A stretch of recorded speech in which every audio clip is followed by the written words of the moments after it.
मानते थे और दोनों पे टिक कर देते अगर pair of linear equations in two variables.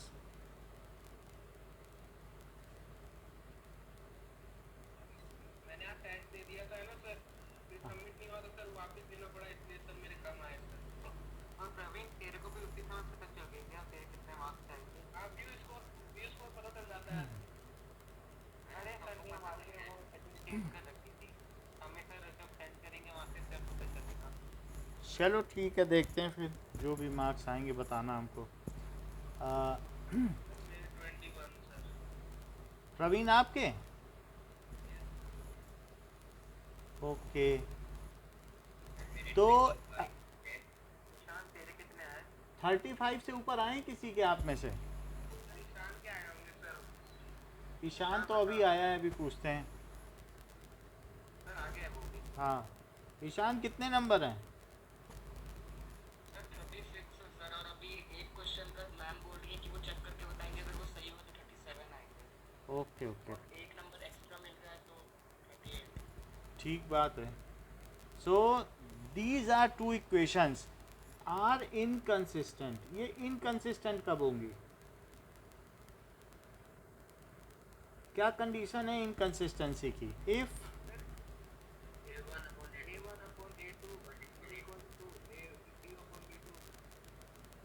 Is not equal to C1 upon C2। So ये चीज़ है। +2 मार्क्स ऐसा होता है क्या? हैंड राइटिंग के तो नहीं मिलते हैं।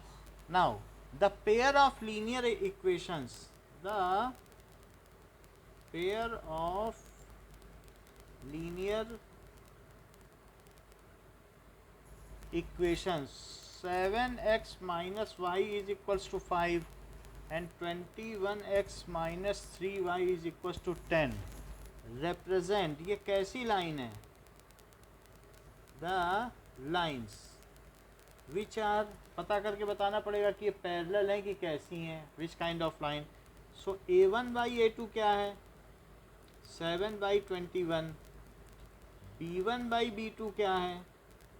-1 बाई -3। C1 बाई C2 क्या है? That is 5 by 10। इससे क्या पता चलता है लाइंस कैसी हैं? Sir excuse me sir, parallel. हाँ, पैरेलल लाइंस। हाँ बोलिए। पैरेलल। आज के टेस्ट में सर एक क्वेश्चन आया था, वो उसी का डाउट है, वो मैम देख के बताएंगे तो वो पूछना था सर। हाँ पूछ लो। सर वो हमारा ये क्वेश्चन था, उसमें ये असर्शन रीजन वाले जो क्वेश्चन थे वैसा था। तो उसमें सर असर्शन में बोला था कि जूल्स लॉ ऑफ हीटिंग में ये बोला गया है कि जो हीट है वो डायरेक्टली प्रोपोर्शनल है टाइम के, रेजिस्टेंस के और इलेक्ट्रिसिटी पासिंग थ्रू उसके। तो और रीजन में दिया है कि जो मतलब हीट होती है वो स्क्वायर हो जाती है मतलब इलेक्ट्रिक करंट की, अगर वो डबल हो जाए तो अगर रेजिस्टेंस सेम हो तो ये सही होगा ना सर कि रीजन असर्शन का सही एक्सप्लेनेशन है? अगर तो सर आपको लिंक भेजे टेस्ट वाला। लिख के दे दीजिएगा, इसमें कुछ बताने में मुझे क्लियर कट नहीं पता चल रहा है। आप बता दें, लिख के दे देना। अच्छा अच्छा, ठीक है, मैं इसे देख लूँगा। ठीक है ठीक है, वो मैं देख लूँगा। अब देखो इसमें क्या पता चल रहा है, ये पैरेलल लाइंस हैं। A pair of equations have. So अब अगर हमारे पास 3x minus 5y is equal to 7 and -6x plus 10y is equal to 7, दो इक्वेशन दी गई हैं, तो इसमें कैसा सलूशन होगा बताइए? a1 बाई a2 क्या है? 3 बाई -6। b1 बाई b2 क्या है? -5 बाई 10। c1 बाई c2 क्या है? देखो इसमें माइनस लगाना पड़ेगा, C1 बाई C2 में हमने गलती की है, इसको इधर ला के लिखना पड़ता है। तो C1 बाई C2 क्या होगा? क्या -7 बाई -7? तो यहाँ से क्या पता चल रहा है? ये -1 बाई 2, ये -1 बाई 2 और ये 1, तो ये कैसा इसका सलूशन होगा? नो सॉल्यूशन, क्योंकि ये पैरेलल लाइंस हैं तो कंसिस्टेंट भी नहीं होंगी। ठीक है, so if A pair of linear equations is consistent.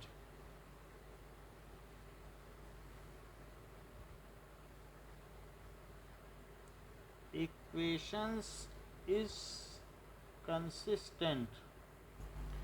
Then the line will be, then the lines will be always coincident होंगी क्या? वो कह रहा है always coincident, always parallel or intersecting और none of these. कौन सा सही है बताइए. Option C. सी इंटरसेक्टिंग तो कभी कभी इंटरसेक्टिंग होंगी, कभी कभी कोइंसिडेंट होंगी, ऑलवेज तो नहीं होंगी ना. तो नन ऑफ दीज ही करेक्ट है, क्योंकि इसका कोई एक्सक्लूसिव केस नहीं कि हमेशा यही होंगी. तो पेयर ऑफ उसकी जगह तो सिर्फ ऐसा भी तो सकते ना, बोथ ए एंड सी. अगर दिया होता तो, लेकिन फिर भी ये ऑलवेज का फैक्टर हो, ये लिख रहा है मे बी. अगर फिर इन्हें ऑलवेज नहीं लिखना पड़ेगा, फिर इन्हें लिखना पड़ेगा मे बी, तो तब फिर ये होगा ए और बी. या इतना ही लिख के छोड़ सकते हैं विल बी. हाँ, ऑलवेज लिखने से गलत हो जाएगा ग्रामेटिकली. बोलो बताइए. आवाज आ गया? हाँ आ रही, आप बोलिए. सर मैं ये स्क्रीन पे जब करके दिखाऊं तो क्वेश्चन पूछ रहा था सर. वो कोई बात नहीं, हम आपको बता देंगे इसके बाद, ठीक है. Okay sir. अच्छा कर दो प्रेजेंट. अभी है आपके सामने लिखा है तो बताओ, दिखाओ आप. हाँ सर अभी है सर. क्वेश्चन लिखा हुआ है आपके पास?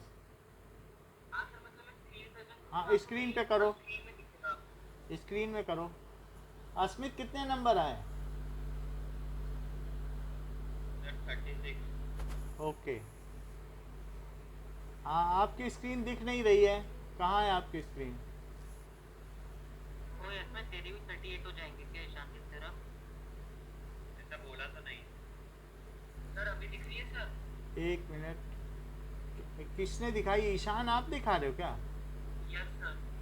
तो आपकी स्क्रीन तो दिख नहीं रही हमको, आपका नाम ही दिख रहा है सिर्फ. सर हमें दिख रही है. हैं? सर हमें दिख रही है. दिख रही है? एक मिनट पे. पिन कर दीजिए तो दिखा दे तो क्वेश्चन. एक मिनट, ये है. हाँ हो गई. अब देखो, थोड़ा सा इसे बड़ा किया जा सकता है, बड़ा कर लें. यही है क्वेश्चन. सर वो आप अपने हाथ से जूम कर लीजिए. हो हाँ हमने कर लिया है. ये है ना क्वेश्चन. Yes sir. यस पहले से करिए sir. that is assertion and reason both are correct. So assertion question दिया गया है. सर ईशान का तो लेकिन सर पहले से ही ठीक है. ठीक है. So assertion according to Joule's heating law, the heat produced in a resistor increases with magnitude of current. ठीक है, increases with है ना, magnitude of current, resistance and time.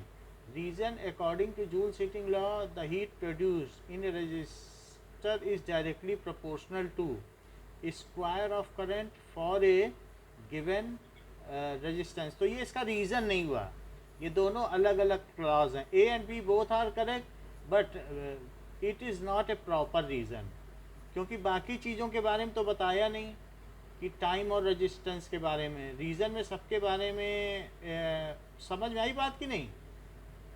Reason में तो सब कुछ बताना पड़ता है ना, तो इसलिए ये नहीं है आप कह सकते हैं कि ये इसका रीज़न है.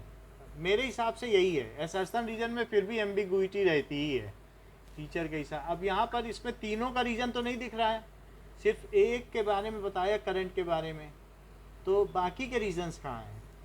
सो ये इनकम्प्लीट सेंटेंस है, बाकी टीचर जैसा करेंगे. असर्शन रीजनिंग में थोड़ा सा ये प्रॉब्लम रहती है. सर आप भी करवा देना सर ये. हाँ सर हमारे भी असर्शन रीजनिंग में करते थे. ठीक है, हम कल करा देंगे, इसके जो भी क्वेश्चन होंगे इसी में कटते हैं marks.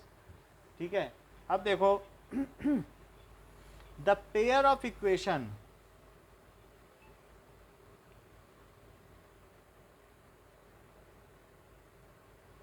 x is equals to 0 and x is equals to 5, तो इसके क्या सोल्यूशन होंगे? x is equals to 0 and x is equals to 5 has, x is equals to 0 कहाँ से जाता है? क्या x एक्सिस से जाएगा कि y एक्सिस से? बताइए। x इज इक्वल्स टू 0 कहाँ से पास होता है? y एक्सिस, क्योंकि y एक्सिस के हर पॉइंट पर क्या x 0 है? आपस में बात ना करिए, नहीं तो किसी को समझ में नहीं आएगा। x एक्सिस के हर पॉइंट पे, ये y एक्सिस के हर पॉइंट पे क्या x 0 है? Okay, now x is equal to 5 कहाँ है? ये चीज है। क्या इस पॉइंट पे हर जगह x 5 है? चेक कर लो, 1 2 3 4 और ये 5, सो इसके हर पॉइंट पे 5 रहेगा, 5 1 5 2, तो ये x इज इक्वल टू 5 है जहाँ x 5 रहे। तो अब इसमें क्या इनका यूनिक सोल्यूशन होगा कि इनफाइनाइटली मैनी सोल्यूशन होगा कि no solution? No solution. No solution. No solution. Line parallel है ना कुना? हाँ, so x is okay, x is equals to -4 and y is equals to -5, so ये इसके कितने सोल्यूशन होंगे? हैज़, पहले x इज इक्वल्स टू -4 देखो कहाँ पे है, ऐसी कौन सी जगह है जहाँ पर x -4 हमेशा रहता है? क्या इस लाइन पे हर जगह -4 है? ये पॉइंट क्या है, ये पॉइंट क्या है? दैट इज, आप देख लो कि x इज इक्वल टू -4 कहाँ है, चेक करने दो अभी।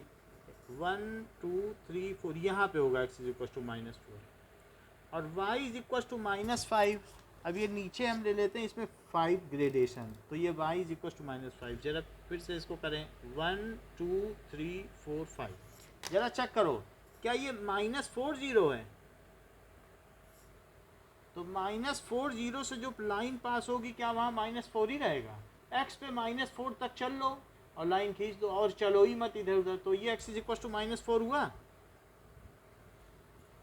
y पे -5 चल लो और फिर कहीं ना जाओ, y की तरफ ना जाओ, x पे घूमने के लिए स्वतंत्र हो, तो इसका क्या मतलब हुआ? क्या -5 है ये?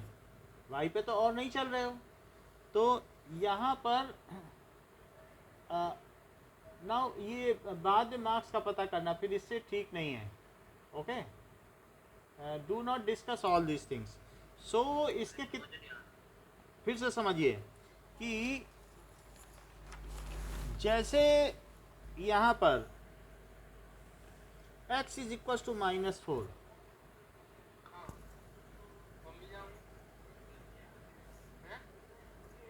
1 2 3 4, प्रवीण अपना माइक ऑफ कर। हाँ देखिए ये कहाँ पर है, ये -4 है।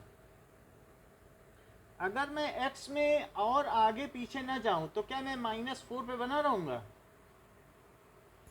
और मैं यहीं पर पैरेलल रहूं, x के रिस्पेक्ट में ना मूव करूं। अब आप देख लीजिए, आप -4 पर हैं, यहाँ पर भी आ जाएंगे तो -4 1 है, यहाँ पर भी आ जाएंगे तो -4 2, x में -4 चल कर फिर और ना बढ़ो, तो क्या ये x इज इक्वल टू -4 हो जाएगा? y में -5 चल कर फिर y में -5 चलो, और लेकिन फिर उसके बाद y के और आगे पीछे मत जाओ, ऑसिलेट मत करो, वहीं लाइन ले लो, तो क्या इसके हर पॉइंट पर, यहाँ तो 0 -5 है, लेकिन यहाँ क्या है? क्या यहाँ पर 1 और -5 है? क्या यहाँ पर 2 और -5 है? तो ये लाइन कौन सी हो गई बताओ? क्या y इज इक्वल टू -5, ये x इज इक्वल टू -4 और y इज इक्वल टू -5, तो आपके पास दो लाइन हो गई, एक x इज इक्वल टू -4, एक हो गई y इज इक्वल टू -5। ये दोनों कहाँ कट कर रही हैं बताओ? -4 तो इसके कितने सोल्यूशन हुए? सो यूनिक सोल्यूशन हुआ, यूनिक सोल्यूशन। इस तरीके से इसका ये आंसर हो गया। नाउ फॉर, हाँ थोड़ा तेज बोलिए।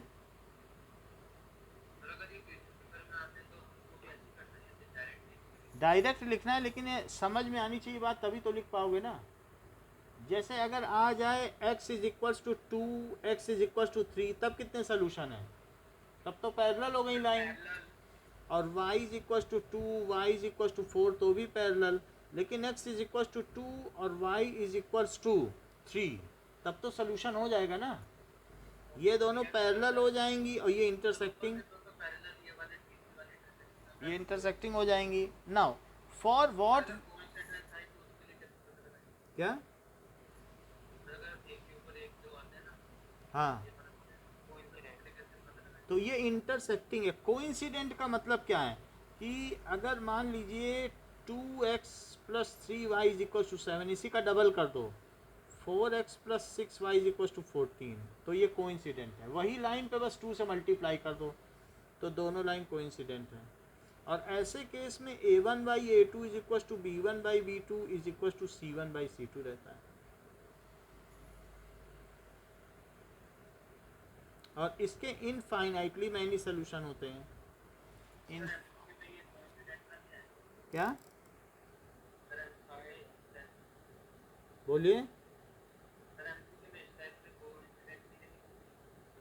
कोइंसिडेंट के आएंगे तो कर लेना।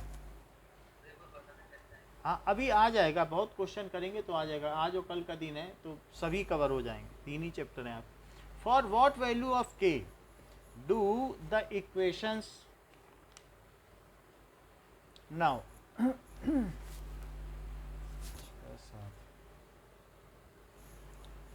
what value of k for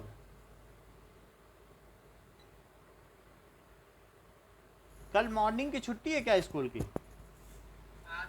okay okay ठीक है। हाँ, do the equations 2x minus 3y plus 10 is equals to 0 and 3x plus ky plus 15 is equals to 0, तो हैव कोइंसिडेंट लाइन। अब देखो आ गया कोइंसिडेंट लाइन। कोइंसिडेंट लाइन की क्या condition होती है बताओ? a1 बाई a2 इज,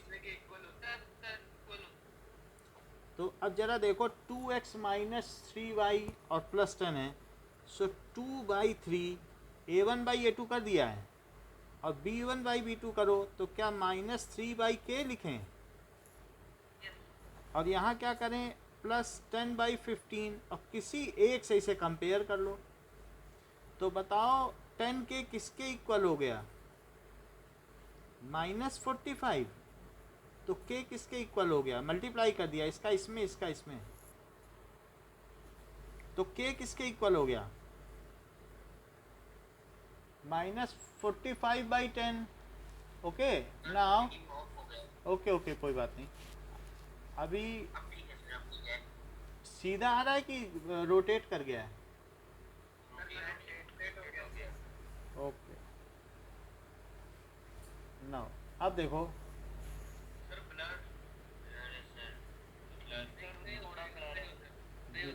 अभी लिखते समय देखते हैं, नहीं होगा तो फिर करेंगे।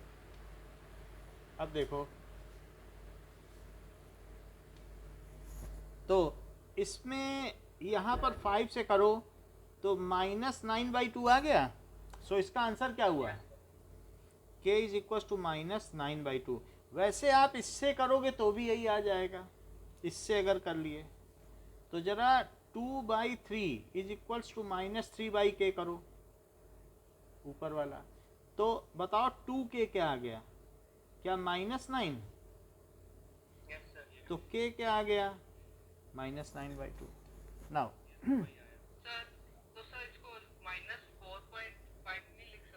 भाई आपके पास ये 4 सोल्यूशन दिए हैं, तो कौन सा आंसर करेक्ट है?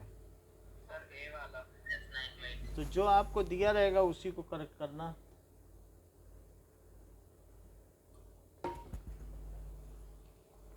Now if the lines given by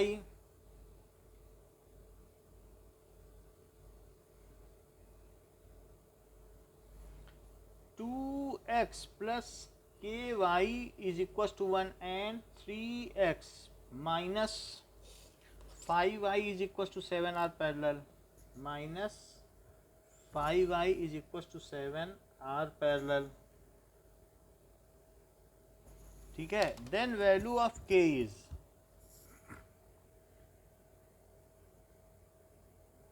value of के, तो ये पैरेलल हैं, तो पैरेलल में क्या होता है, b1 by B two is not equal to c1 by c2।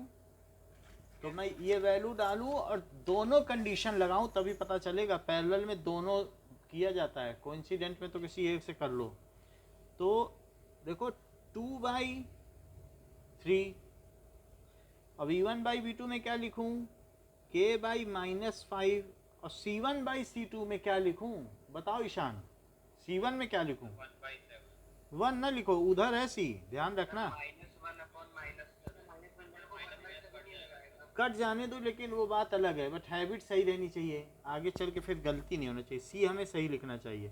अब आप एक बार इससे कंपेयर करो, तो दैट इज यहाँ से इसको करोगे तो 2 by 3 is equal to k by -5, तो -10 क्या हो गया, क्या 3k, तो k क्या हो गया, क्या -10 बाई 3। और एक बार इससे कंपेयर करो, so k by -5 is not equal to 1 by 7, minus cut गया है, तो 7k should not be equal to -5, ऊपर ले जाओ, तो k को -5 बाई 7k नहीं होना चाहिए इक्वल, तो बोलो ओके ओके।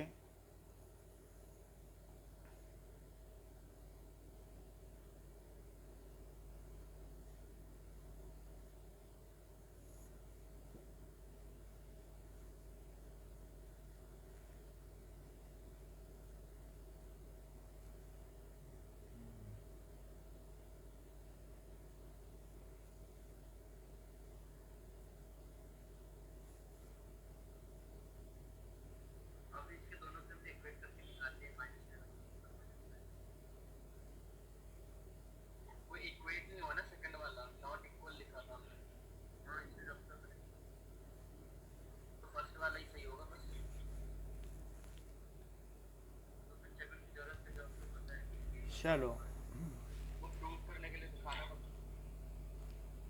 अब देखो, क्या ये -10 बाई 3 -5 बाई 7 के इक्वल है कि नहीं, के को ये नहीं होना चाहिए, बाकी कुछ भी हो सकता है, और ये कह रहा है के को ये होना चाहिए, तो दोनों बात एक साथ सही है ना, तो के को ये होना चाहिए क्योंकि ये चीज़ इसके इक्वल नहीं है। सो इसका आंसर क्या हो गया, that is -10 by 3। Now so k is equals to -10 by 3 is the correct answer. Now one equation of pair of dependent linear equation, one equation of a pair of dependent linear equation is 2x plus 5y is equals to 3, ठीक है। तो अब देखिए, now the dependent linear equation मतलब जो कि एक दूसरे पे डिपेंडेंट होती हैं। डिपेंडेंट का मतलब होता है कि जो दूसरी लाइन है वो पहली लाइन के कोइंसिडेंट हो जाए। डिपेंडेंट का मतलब समझो, तो जो दूसरी इक्वेशन होगी, the other equation is A 2x plus 5y is equal to 6, B 3x plus 5y is equal to 3, -10x minus 25y plus 15 is equal to 0, and d, that is 10x plus 25y is equals to 15, ये दिया गया है. सो D होना, एक minute, तो D होना चाहिए. एक बार और कंफर्म करते हैं. What does it mean by dependent linear equation? According to study.com, independence in systems of linear equations means that the two equations only meet at one point. Two equation.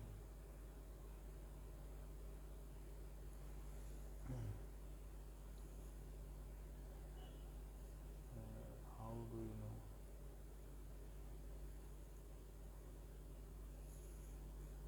Cannot be really provide information. Okay. Independent में क्या होता है कि they meet at a point, और dependent में क्या होगा कि they do not meet at a point. तो यहाँ पर ये गड़बड़ी हो गई है. डिपेंडेंट लीनियर इक्वेशन होता है कि दैट इज पैरेलल. पैरेलल या ओके, नाउ पैरेलल भी हो सकता है या दूसरा.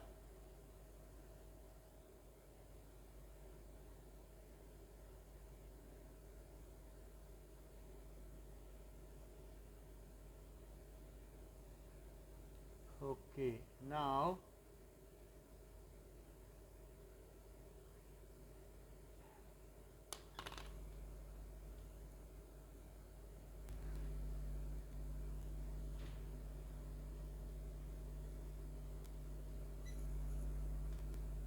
ये, सो डिपेंडेंट का मतलब क्या है? Do not meet. तो जो मिले नहीं उसको कहते हैं डिपेंडेंट. और इनडिपेंडेंट का मतलब है कि अलग से फ्रीली मूव करें, मिले ना मिले, वो ये इनडिपेंडेंट है. और ये कैसी हैं?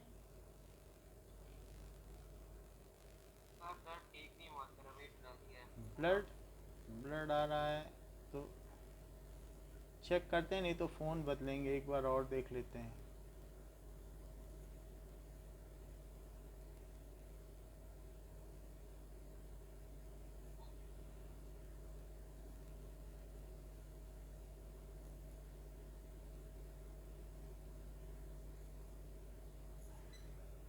कुछ क्लियर हुआ क्या?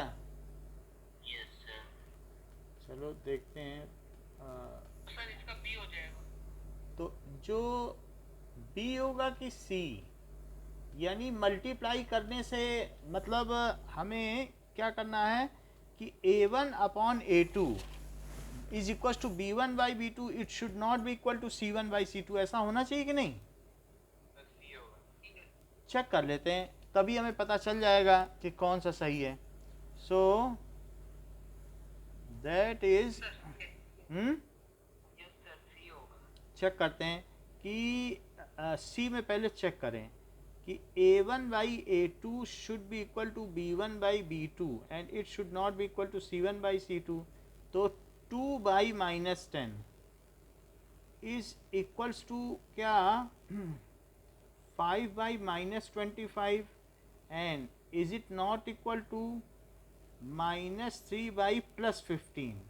चेक करें तो इससे क्या यही आ रहा है ना, यहाँ से हैं, ये तो इधर आ गया और ये प्लस 15 है. So it is minus 1 by 5 and it is not equal to 1 by 5. But ये तीनों इक्वल आ रहे हैं ना? एक मिनट फिर और रुकना पड़ेगा. Let us clarify it. Definition of dependent linear equations. According to study.com, a system of equations is two or more equations that are solved simultaneously, while a dependent system of linear equations are equations that हाँ, form a इसमें straight line. फिर से देखना है इसको. जो dependent हैं वो इनफाइनाइटली मैनी सोल्यूशन लिख रहा है. That is dependent linear equations have infinitely many. A dependent system of linear equation में कितने सोल्यूशन होंगे? इनफाइनाइट. ये गड़बड़ी हुई है. तो यहाँ पर जो डिपेंडेंट होगा उसका आंसर क्या होगा? सर डी होगा फिर तो। डी नहीं होगा, इसी से आ जा रहा है, क्योंकि क्या ये सब इक्वल है बताओ? यस यस तो सी ही आ जाएगा। और डिपेंडेंट का मतलब क्या हो गया फिर? It has infinite many solution, infinite many solution. Dependent का और इंडिपेंडेंट का यूनिक सोल्यूशन। यानी आप ये समझ लें कंसिस्टेंसी के आगे दो सोल्यूशन होते हैं। जो पेयर ऑफ सोल्यूशन है वो क्या होंगी? सर आपने सर पैरेलल बता रहा हूँ, उधर ठीक कर रहा हूँ। Pair of equations, sir D भी तो होगा फिर। अभी देख लेते हैं, बाकी सारे ऑप्शन भी देख लेंगे। एक हो सकती है इनकंसिस्टेंट और दूसरी क्या होती है? कंसिस्टेंट। कंसिस्टेंट में दो होंगी, एक होगी डिपेंडेंट और दूसरी क्या होगी? इंडिपेंडेंट। Yes sir. जो डिपेंडेंट होगी, अभी हम लोगों ने डिपेंडेंट देखी, वो कैसी थी? डिपेंडेंट। डिपेंडेंट का मतलब है कि इनफाइनाइटली मैनी सोल्यूशन। जो पहली सोल्यूशन है वही दूसरी सोल्यूशन है, जहां जहां माँ जाएगी वहीं वहीं बच्चा जाएगा। तो क्या वो दोनों पैरेलल पैरेलल चलेंगे? क्या बच्चा माँ के डिपेंडेंट है? तो डिपेंडेंट का मत और इनडिपेंडेंट दोनों अलग अलग रास्ते चलेंगे, लेकिन कभी मिल भी सकते हैं। तो यूनिक सोल्यूशन, दोनों लाइन अलग अलग चलेंगी बट एक सोल्यूशन होगा, और इसमें उसी पे चलेंगी। और ये क्या है? इनकंसिस्टेंट, जिस पे भरोसा ही न किया जा सके, तो ये पैरेलल होंगी। समझ में आ गई? ये लाइन हटा दें। समझ में आ गया? तो अब हमारा सी आंसर करेक्ट है। बाकी कुछ भी मिलाओगे तो देखो पहला वाला तो नहीं मिल सकता, क्योंकि 1 is equal to 1 is equal to 1/2। बोलो मिल रहा है क्या पहला? दूसरा क्या है? दूसरा तो मिल रहा है, डी मिल रहा है हैं? Sir. D D sir D मिल रहा है। डी, ये डी भी मिल रहा है, तो हमारे दूसरा नहीं मिल रहा सर। दूसरा तो नहीं मिल रहा है। क्यों? अच्छा, ये तो नहीं मिल रहा है। अब ये देखो कि 1/5 ये और ये भी 1/5 है ना? और बी मिल रहा है। अच्छा, दैट इज इक्वल टू 3 है और ये +15 है, -3। आप एक क्वेश्चन वापस चेक कर लीजिए, कुछ और होगा शायद। क्वेश्चन देख लिया है, इसमें 2 आंसर करेक्ट हैं। क्वेश्चन यही दिया है। क्या करेंगे अगर ये सब क्वेश्चन? देखो अब इसमें क्वेश्चन में गड़बड़ी दी गई है, क्योंकि ऐसा दिया है और 2 आंसर मिल रहे हैं। इसका आंसर सी दिया है, लेकिन अगर देखा जाए डिपेंडेंट तो मैंने दिखा दिया इनफाइनाइटली मैनी सोल्यूशन है, तो दोनों ही करेक्ट हो रहे हैं, क्योंकि हमारे ऐसा ही क्वेश्चन आया था। हाँ, तो इसमें क्वेश्चन में गड़बड़ी है। 2 सही है। अब देखिए, अगर x a है और y b है, y is equals to b, the solution of equation, so is the solution of equations x plus y is equals to 5 and 2x minus 3y is equals to 4। तो अगर मान लो x is equal to a और y is equal to b इसके solution है, ठीक है, तो आपको ये बताना है कि a और b क्या है, जो इसको सेटिस्फाई कर दे वही सोल्यूशन है। हमको निकालने की जरूरत नहीं है। आपके पास 4 आंसर दिए, आप देख लीजिए कौन सा सेटिस्फाई कर रहा है। 6 - 1 जो सेटिस्फाई कर दे आप मुझे बता दो, जो दोनों को सेटिस्फाई कर दे, बस वही मैं सोल्यूशन लिख दूं, निकालना नहीं पड़ेगा। मतलब से कैसे समझ नहीं आया। देखो इसके वो कह रहा है कि x की कुछ वैल्यू होगी और y की कुछ वैल्यू होगी, तो x और y की जो वैल्यू होगी वो कह रहा है ये सोल्यूशन है, तो x और y की क्या वैल्यू आएगी इससे? वही a और b होंगे। दोनों को सॉल्व करोगे एलिमिनेशन मेथड से या किसी मेथड से, तो कुछ आएगा कि नहीं आएगा? तो जो आंसर आ जाए वही सोल्यूशन है, वो दोनों को सेटिस्फाई करेगा। तो अब अगर चेक कर लें, इसमें 2 से मल्टीप्लाई करो, 2 2 से मल्टीप्लाई कर दिया, इसको इसके नीचे लिख दो, तो फर्स्टिंग तो नहीं है सर, चेक कर लिए। चेक कर लिए। तो अब इसको इसके नीचे लिख दिया और ये माइनस प्लस माइनस कर दो तो ये कट गया। ये कितना आया, क्या 5y, ये कितना आया, क्या 6, तो y क्या हो गया, क्या 6/5, तो d हो गया। नहीं है, हाँ, D है। नाउ तो a और b की वैल्यू आ जाएगी, एक भी पता चल जाएगा तो उससे आ जाएगी। नेक्स्ट इज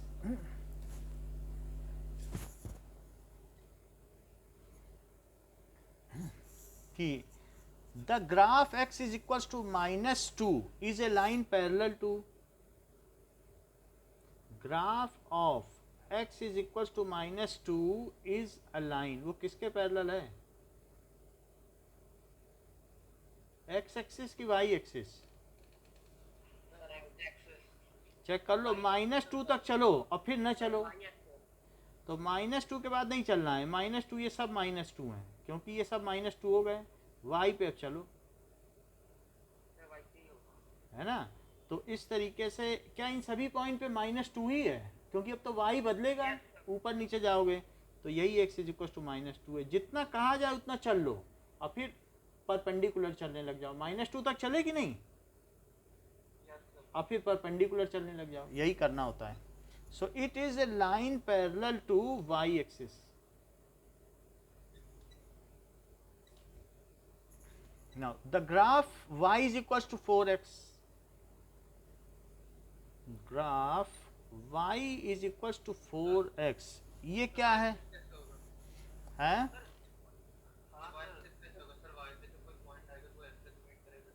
कहाँ पे होगा ये, बोलो।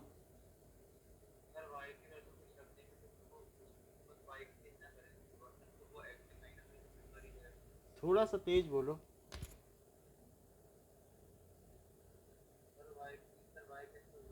y ये यही समझ रहे हैं ना आपको। चलो तो अच्छा, x इज इक्वल टू 2 को क्या 1x plus 0y is equal to -2 लिख सकते हो, बताओ, है ना x is equal to -2। 9th में स्टैंडर्ड फॉर्म सीखिए ना कि जब y है ही नहीं तो 0y तो लिख सकते हो कि नहीं, क्या यही x इज इक्वल टू -2 है। अब इसमें x की जगह आप -2 रखते रहो, और y क्या रखा जा सकता है बताओ। अगर आप मान लो y की कुछ भी वैल्यू रख दो, y की वैल्यू 1 रखो तो क्या आएगा बताओ, क्या x -2 आ जाएगा, रख के देख लो, 2 रख के देख लो, तो 2 रखने से क्या आएगा, तो बताओ अब -2 1 कहाँ हुआ, -2 1, और -2 2 कहाँ हुआ, तो क्या मिला देने से यही लाइन बनेगी, तो ऐसे कर लिया करो। क्या पैरेलल, क्योंकि ये x एक्सिस है और ये y एक्सिस है, तो किसके पैरेलल हुआ, -2 1 और -2 2, एक और रख लो, y को 0 रखो तो -2, तो -2 0, बताओ ये कौन सी लाइन है, क्या पैरेलल हुई कि नहीं, और भी रख लो, -2 रख लो, -2 तब भी आ जाएगा, तो -2 -2 जितनी रखना चाहो रख लो, सब पैरेलल है कि नहीं। अच्छा ये बताओ, the graph y is equal to 4x is the line, ये कैसी लाइन है, क्या ये पैरेलल टू x एक्सिस होगी, parallel to x axis, parallel to y axis होगी, क्या होगी, या इसके अलावा परपेंडिकुलर टू y एक्सिस होगी,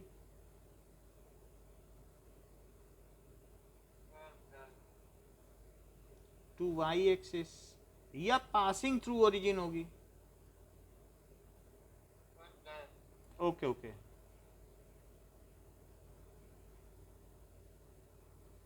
ये क्वेश्चन पूछा गया है। नाउ